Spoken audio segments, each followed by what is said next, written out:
नमस्कार दोस्तों, मैं हूं पंकज और स्वागत करता हूं आपका कैम्बा टॉक्स के एक नए वीडियो में। दोस्तों, आज का टॉपिक है काइजन।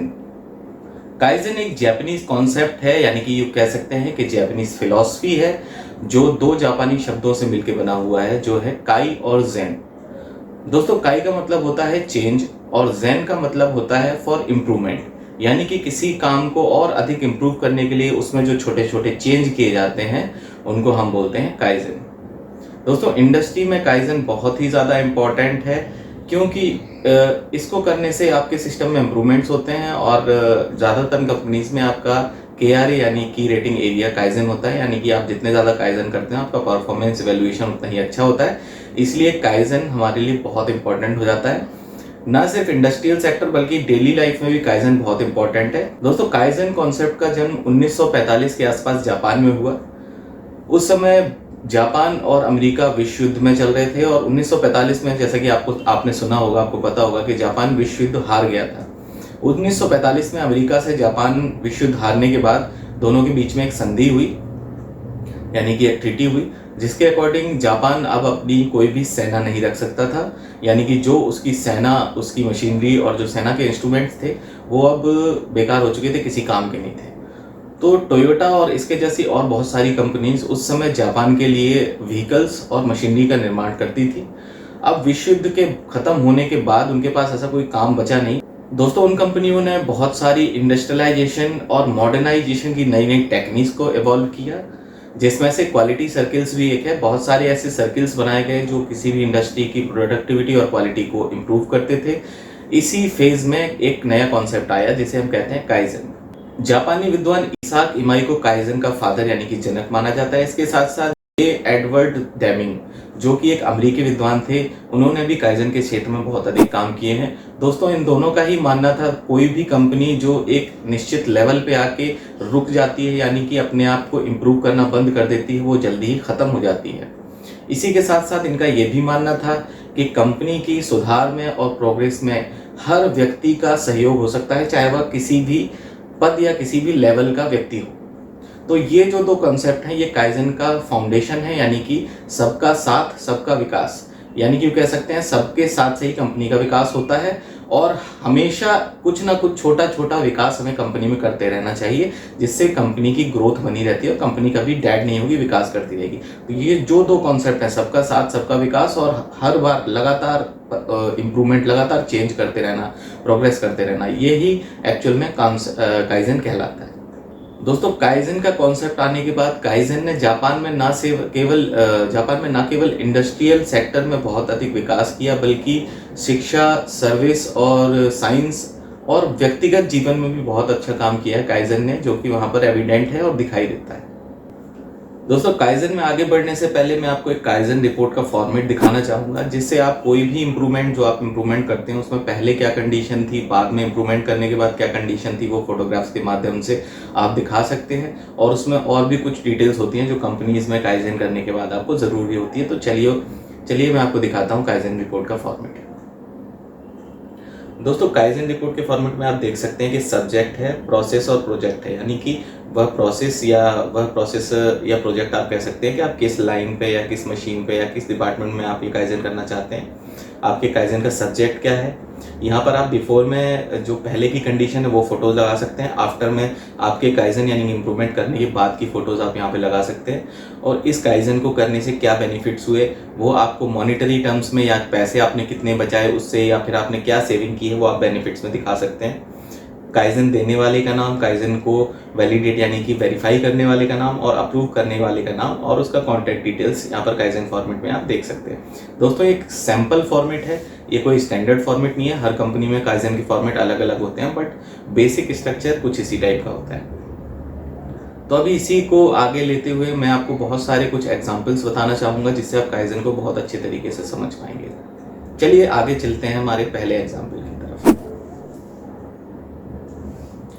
तो दोस्तों, आप इस पहले एग्जाम्पल में देख सकते हैं कि एक लेडी है जो क्लीन फिल्म या रैप, जिसे आप फिल्म कहते हैं, वो बॉक्सेस के ऊपर लगा रही है।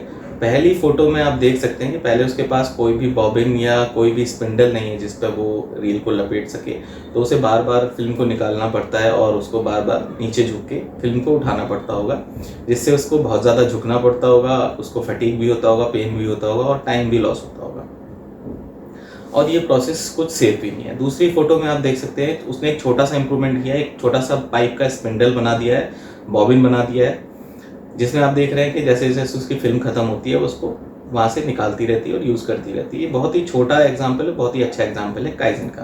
तो यहाँ पे देख रहे हैं उसने अपनी अर्गोनॉमिक्स को इम्प्रूव करा। अर्गोनॉमिक्स क्या होता है, किसी स्टेशन में वो कितना ज़्यादा सुविधाजनक है एक ऑपरेटर के काम करने के लिए, इसको अर्गोनॉमिक्स बोलते हैं। तो आपने देखा उसने स्टेशन का अर्गोनॉमिक भी इम्प्रूव किया है और सेफ्टी कंडीशन भी यहाँ पर अच्छी हो गई है, और यकीनन उसका समय यानी कि जो काम करने का समय है वो भी सेव हुआ है। तो चलिए दूसरे एग्जाम्पल की तरफ चलते हैं।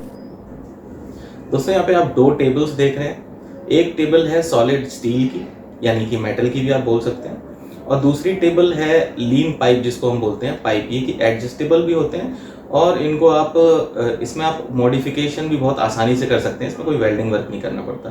तो जो पहले वाली टेबल है वो बहुत रिजिड होती है, फिक्स होती है। अगर आप स्टेशन चेंज कर रहे हैं, काम अपना परिवर्तित कर रहे हैं, हाइट बढ़ाना है, कुछ करना है, तो आप इसमें मॉडिफिकेशन नहीं कर सकते। तो दूसरी टेबल है उसमें आप आसानी से मॉडिफिकेशन कर सकते हैं। और आज की डेट में इंडस्ट्री में ज़्यादातर वर्क स्टेशन इसी लीन पाइप के बनाए जा रहे हैं, इसे लीन पाइप या काइजन पाइप भी कहा जाता है। चलते हैं हमारे नए एग्जाम्पल की ओर। दोस्तों इसमें आप देख सकते हैं कि एक टूल बॉक्स है जिसमें बहुत सारे टूल्स बेतरतीब तरीके से रखे हुए हैं, और उसी कंडीशन को इम्प्रूव करके हमने एक शेडो बोर्ड बनाया। शेडो बोर्ड क्या होता है दोस्तों, हर टूल को उसकी शेप के अनुसार एक काइजन फॉर्म में कटिंग करके हम उसमें रखते हैं। उसमें हम उसका नाम भी लिख सकते हैं। तो यदि हम कोई टूल यूज़ कर रहे हैं तो उसको हमें वापस उसकी जगह रखने में बहुत ज़्यादा आसानी होती है, क्योंकि विजुअली हमें पता चल जाता है कौन सा टूल हमें कहाँ पर रखना है। तो देख सकते हैं आप, ये काइजन भी बहुत ही सिंपल है, लो कॉस्ट है, बहुत ही इफेक्टिव काइजन है। इस एग्जांपल में दोस्तों आप देख सकते हैं कि एक कुछ कपड़ों पे कुछ वर्क किया जा रहा है कटिंग का, यानी कि टेलरिंग का कुछ वर्क है, एक्सपोर्ट कंपनी में होता है बहुत ज़्यादा। यहाँ पे आप देख सकते हैं कि पहले अप्रोच में यानी कि जो बिफोर कंडीशन थी उसमें जो कपड़े के पीसेस या टुकड़े वो टेबल पे ही पड़े हुए हैं, और उसको कलेक्ट करने के लिए बाद में हमको उनको नीचे गिराना पड़ता है, नीचे गिर भी जाते हैं। दूसरी कंडीशन में आप देख रहे हैं कि उन्होंने टेबल टॉप में एक जाली माउंट कर दिया है, जिससे जो भी कूड़ा या कचरा है वो टेबल के नीचे लगे हुए कलेक्टर में गिर रहा है। अब ये नीचे नहीं गिरेगा, सीधे सीधे उसको हम निकाल के फेंक सकते हैं। बहुत ही सिंपल और बहुत ही अच्छा काइजन है। इस काइजन में आप देख सकते हैं दोस्तों एक ग्राइंडर है जिसमें एक जॉब पीस को लेकर बंदा कुछ काम कर रहा है। इसमें आप देख सकते हैं दोस्तों कि पहली कंडीशन में जो उसकी डस्ट है, ग्राइंडिंग का जो मटेरियल निकल रहा है, रेसिड्यू निकल रहा है, वो ज़मीन पर डायरेक्ट गिर रहा है, जिसको बाद में कलेक्ट करने के लिए हमें एक्स्ट्रा एफर्ट करना पड़ता है। दूसरे काइजन में दोस्तों आप देख सकते हैं उसी ग्राइंडिंग व्हील के नीचे एक छोटा सा कलेक्टर बना दिया गया है, तो जो ग्राइंडिंग का मटेरियल है वो डायरेक्ट उस कलेक्टर में जा रहा है, जिसको बहुत आसानी से हम ग्राइंडिंग के पीछे से वैक्यूम एयर के माध्यम से या मैनुअल भी आसानी से निकाल सकते हैं। दोस्तों इस काइजन में आप देख सकते हैं लकड़ी के वी ब्लॉक के ऊपर कुछ स्पिंडल शाफ्ट्स रखे हुए हैं, और इसके आफ्टर में आप देख सकते हैं उन स्पिंडल शाफ्ट के लिए एक फिक्सचर बना दिया गया है, जिससे ये इसके गिरने की या डैमेज होने की कंडीशन सेफ हो गई। तो ये सेफ्टी का एक बहुत अच्छा काइजन है। दोस्तों ये काइजन हमारा इंडस्ट्री से रिलेटेड नहीं है, इसको आप डे टू डे से रिलेटेड मान सकते हैं। पहले कंडीशन में दोस्तों आप देख रहे हैं कि फिश जो है ग्रिल पे लगी हुई है, इस पे ग्रिल की जो सीख है या फिर रॉड है वो देख सकते हैं पहली कंडीशन में दोस्तों गोल है, यानी कि जब फिश को हमें एक साइड से हीट करना है, अगर हम इसको प्लेन रॉड्स के ऊपर रखते हैं तो ये घूम सकती है, दूसरी साइड चली जाएगी। तो हो सकता है कि हम जिस साइड इसको सेकना चाहते हैं फिश को, वो गलत साइड से सिक जाए। और इसको छोटा सा कितना बुद्धिमानी के साथ देखिए इस काइजन को किया गया दोस्तों। सेकंड फोटो में यानी कि आफ्टर वाले काइजन में आप देख सकते हैं कि जो राउंड वाली रॉड थी या पाइप था, उसको स्क्वायर शेप की रॉड से चेंज कर दिया गया है। अब दोस्तों आप देख सकते हैं कि जो फिश है उसको अगर आप एक एंगल से सेकना चाहते हैं तो वो आपकी जो रॉड है वो हिलने वाली नहीं, यानी कि रोल नहीं करेगी वो। आप बहुत ही बुद्धिमानी वाला काइजन है दोस्तों। घर में जो लोग फिश ग्रिल करते हैं उनके लिए इम्पोर्टेंट हो सकता है, यूजफुल भी हो सकता है। जनरली कंपनीज के काइजन फॉर्मेट में एक चेक बॉक्स बना होता है जिसमें आपको लिखना होता है कि आपने जो काइजन किया है वो क्वालिटी से रिलेटेड है, प्रोडक्टिविटी से रिलेटेड है, वो सेफ्टी से रिलेटेड है, आपने कोई कॉस्ट सेविंग की है, एनर्जी सेविंग की है, किसी मॉरल यानी कि ट्रेनिंग से रिलेटेड है, या और किसी चीज़ से रिलेटेड है, ऐसा ऑप्शन काइजन फॉर्मेट में दिया होता है। तो वहाँ पे आप मेंशन कैसे कर सकते हैं कि जो आपने काइजन किया है वो किस फील्ड से यानी कि किस सब्जेक्ट से रिलेटेड है। दोस्तों अब मैं बात करना चाहूँगा एक ऐसे कन्फ्यूजन की जो जनरली इंडस्ट्री में काम करने वाले लोगों को, जो टीयर 2 और टीयर 3 लेवल पर जो बंदे काम करते हैं, उनको बहुत ज़्यादा कन्फ्यूजन रहता है कि काइजन और सजेशन क्या एक ही हैं। तो दोस्तों मैं आपको बता देना चाहूँगा कि काइजन और सजेशन में थोड़ा सा डिफरेंस होता है, दोनों एक नहीं है। Kaizen generally middle management, supervisors और इंजीनियर्स के द्वारा किया जाता है, और सजेशंस जो हैं वो एसोसिएट और ऑपरेटर लेवल पे किए जाते हैं। उसका कारण ये है दोस्तों, काइजन कॉन्सेप्ट में जो आप एक चेंज के लिए जो आप एक प्रपोजल लाए हैं वो आपको खुद करना होता है, बहुत कम रिसोर्सेज आपको अवेलेबल होते हैं, आपको खुद करना पड़ता है। लेकिन जो सजेशंस होते हैं वो कोई भी दे सकता है कंपनी में, यानी कि लोअर लेवल पे ऑपरेटर्स और एसोसिएट्स सजेशन देते हैं। अगर उनको वर्क प्लेस पे कोई अगर प्रॉब्लम दिखती है तो उसको ऑब्जर्व करके सजेशन दे सकते हैं, और जो सीनियर यानी कि उनके ऊपर वाले हैं, उनके हायरार्की में उनसे ऊपर है या मिडिल मैनेजमेंट है, वो उस सजेशन को एज अ काइजन के रूप में कन्वर्ट कर सकते हैं। तो बेसिक डिफरेंस काइजन और सजेशंस में है कि काइजन्स को हमको इम्प्लीमेंट खुद करना पड़ता है, सजेशंस हम अपने सीनियर को भी दे सकते हैं। चलिए दोस्तों मैं आपको बताता हूँ अपने वर्क प्लेस पे काइजन्स को कैसे ढूंढ सकते हैं। जनरली हमको ये बहुत बड़ा डाउट रहता है, काइजन हमको करना है, कैसे करें कैसे मिलेगा हमको काइजन। तो मैं आपको एक छोटी सी ट्रिक बताता हूँ, एक सिस्टमैटिक मेथड बताता हूँ जिसके माध्यम से आप काइजन अपने वर्क प्लेस पे आसानी से ढूंढ सकते हैं। तो इसमें दोस्तों आपको करना ये है कि बस अपने वर्क प्लेस पे जाना है और 4 चीज़ों पे को आपको ऑब्जर्व करना है। वो 4 चीज़ें हैं मैन, मटेरियल, मशीन और मेथड। सबसे पहले आप इन चारों को आपको देखना है और ऑब्जर्व करना है, और एक आप सिंपल सी चेक शीट बना सकते हैं इनकी। वो मैं आपको फोटो के माध्यम से यहाँ पे दिखाता हूँ, पिक्चर के माध्यम से वो कैसे बनाते हैं। दोस्तों काइजन में सबसे पहले आप देख रहे हैं कि मैंने एक चेक शीट सिंपल सी बनाई हुई है, मैन यानी कि ऑपरेटर से रिलेटेड।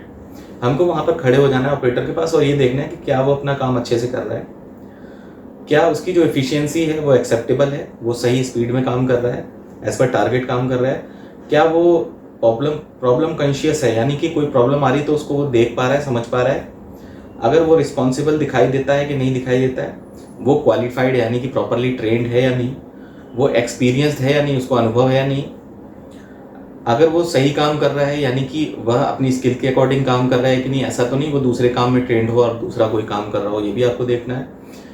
अगर आपको ये देखना है कि उसका बिहेवियर कैसा है, वो अच्छे से काम कर पा रहा है नहीं कर पा रहा है।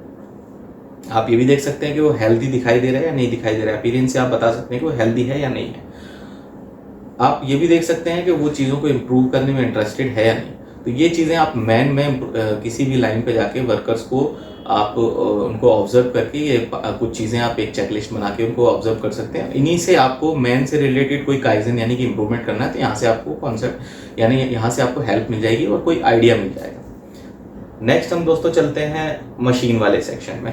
आप अपने मशीन एरिया में जाइए या आप कह सकते हैं अपनी लाइन्स पे जाइए और ये सिंपल सी चेक शीट को आप फॉलो करिए। आप देखिए कि हमारी प्रोडक्शन रिक्वायरमेंट्स क्या पूरी हो रही हैं उस मशीन के द्वारा, प्रोसेस कैपेबिलिटीज सही है उसकी, क्या मशीन में लुब्रिकेशन ठीक ठाक है, इंस्पेक्शन उसका एडुकेट तरीके से हुआ है, सही तरीके से मशीन का इंस्पेक्शन हुआ है, मशीन में बार बार कोई प्रॉब्लम तो नहीं आ रही जिसके कारण उसका ऑपरेशन इंटरप्ट हो रहा, क्या मशीन जिस काम के लिए बनी है उसको बारीकी से प्रिसाइजली कर पा रही है, मेजर कर पा रही है, मशीन में कोई एबनॉर्मल नॉइज तो नहीं आ रही, मशीन के आसपास का जो लेआउट है वो सही है या नहीं, मशीन में सही तरह की फैसिलिटीज़, इनफ फैसिलिटी यानी सफिशिएंट फैसिलिटीज़ हैं या नहीं, और सारा कुछ जो है सही तरीके से काम कर रहा है। ये चीज़ें आप ऑब्जर्व करके यहाँ से आप काइजन के लिए आइडियाज़ को ले सकते हैं। तो ये हो गई मशीन की चेक शीट। एक चेक शीट आप बनाएं मटेरियल की, जिसमें आप ये देखेंगे कि मटेरियल सही वॉल्यूम में है, सही ग्रेड का नहीं है, इसमें कोई इम्प्योरिटी मिक्स तो नहीं है, हमारे पास जो इन्वेंट्री है वो सही तरीके से या सही लेवल पे रखी हुई है, यानी कि जो हमारे पास स्टॉक होना चाहिए वो सही है या नहीं, हैंडलिंग टेक्निक जो है मशीन मटेरियल की वो सही है या नहीं, कोई भी वर्क इन प्रोसेस मटेरियल जो है अलग थलग तो नहीं रखा हुआ है, स्टोरेज का जो लेआउट है वो सही है या नहीं, क्वालिटी स्टैंडर्ड्स जो फॉलो किए जा रहे हैं वो सही तरीके से फॉलो हो रहे हैं या नहीं। इस तरह से आप ये चीज़ें मटेरियल हैंडलिंग में देख सकते हैं। यहाँ से आपको मटेरियल से रिलेटेड आइडियाज़ मिल जाएंगे। Last but not the least, method.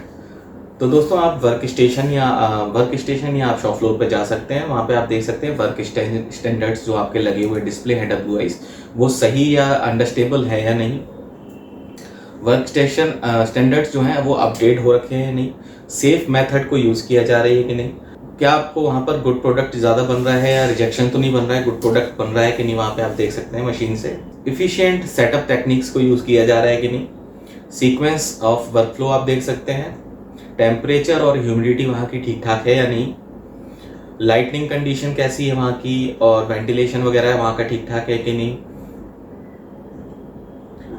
Previous process से सही तरीके से लिंक है या नहीं, आपका जो प्रोसेस है वो प्रीवियस प्रोसेस से उसका लिंकेज कैसा है, बहुत ज़्यादा डिस्टेंस तो नहीं है, बहुत ज़्यादा दूरी तो नहीं है। इस टाइप की बहुत सारी चीज़ें हैं। ये तो सिर्फ एक मैं आपको एग्जांपल दे रहा हूँ। ये मैन मटेरियल मशीन मेथड में 4 M's जो कहलाते हैं, इनमें जाके आप अपने अलग अलग जगह पे जाके गहम्बा करके चीज़ों को ऑब्जर्व करें और चेक शीट बनाएं। यहीं से दोस्तों आपको काइजन के लिए आइडियाज़ मिल जाएंगे। फिर आपको जब एक आइडिया मिल जाए तो उसके आप सॉल्यूशन पे काम करें और काम होने के बाद उसे काइजन फॉर्मेट में डाल दें, जैसा कि मैंने आपको पहले दिखाया था, और उसको अपने मैनेजमेंट को आप शो करें और इससे आपको अप्रिशिएशन और बहुत सारे फायदे मिल सकते हैं। और मुझे लगता है अगर आप काइजन्स बार बार अपने वर्क प्लेस पे काइजन्स करते रहते हैं तो आप जो है ना रिलीवेंट रहते हैं, आप शॉप फ्लोर से जुड़े रहते हैं और आपको कंपनी भी एक पॉजिटिव नज़रों से दिखती है, और ये आपको आपकी प्रोफेशनल आइडेंटिटी में भी हेल्प करता है और कंपनी में अपना एक्सिस्टेंस बनाने में, अपनी इमेज बिल्डिंग करने में भी काइजन बहुत ज़्यादा हेल्पफुल होता है दोस्तों। तो ये था काइजन। उम्मीद करता हूँ कि आपको काइजन अच्छे से समझ में आया होगा। अगर आपके कोई क्वेश्चंस हैं या आपके पास कोई आइडिया है जिसमें आप कोई सॉल्यूशन चाहते हैं तो आप कमेंट में बता सकते हैं। अगर आप किसी और टॉपिक पे वीडियो चाहते हैं तो आप कमेंट में वो भी लिख सकते हैं, बता सकते हैं। अगर आपको कोई गलती या कमी लग रही है इस वीडियो में वो भी आप बता सकते हैं दोस्तों। इसके साथ साथ अपने वर्क प्लेस या घर पे अगर आपने कोई काइजन किया है और कोई इम्प्रूवमेंट किया है, उसे आप इसके हमारे साथ शेयर करना चाहते हैं तो वो भी आप कमेंट सेक्शन में आके बता सकते हैं। अगर आपको थोड़ी सी मेरी मेहनत पसंद आई तो चैनल को सब्सक्राइब करें, वीडियो को लाइक करें, शेयर करें और बेल आइकन ज़रूर दबाएं, क्योंकि ऐसे ही इंटरेस्टिंग और सिंपल टॉपिक्स मैं आपके लिए लाने वाला हूँ। ज़रूर चैनल को सब्सक्राइब करें और मुझे सपोर्ट करें।